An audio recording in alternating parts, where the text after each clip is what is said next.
శ్రీకృష్ణుడు మరణించిన తర్వాత భూదేవి ఆవుగాను ధర్మదేవుడు ఎద్దుగాను మారి సరస్వతి నది ఒడ్డున మాట్లాడుకుంటూ ఉండగా అక్కడికి వచ్చిన కలిపురుషుడు ఎద్దు రూపంలో ఉన్న ధర్మదేవుడి 3 కాళ్ళని విరిచేశాడు.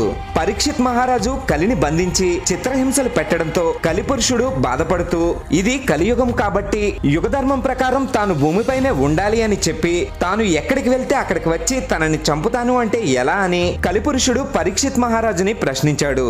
జోదం, మద్యపానం, వ్యభిచారం, జీవహింస, తన పరిపాలనలో ప్రజలు ఈ 4 చోట్లకి వెళ్లరనే నమ్మకంతో కలిపురుషుడిని అక్కడ ఉండమన్నాడు. తనకి మరో స్థానాన్ని కూడా ఇవ్వమని కలి ప్రాధేయపడ్డంతో పరీక్షిత్ మహారాజు కలికి బంగారంలో చోటు ఇచ్చాడు.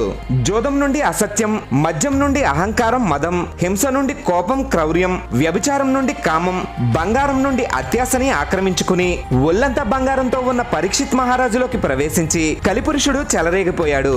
జై శ్రీకృష్ణ అని గట్టిగా చెప్పండి.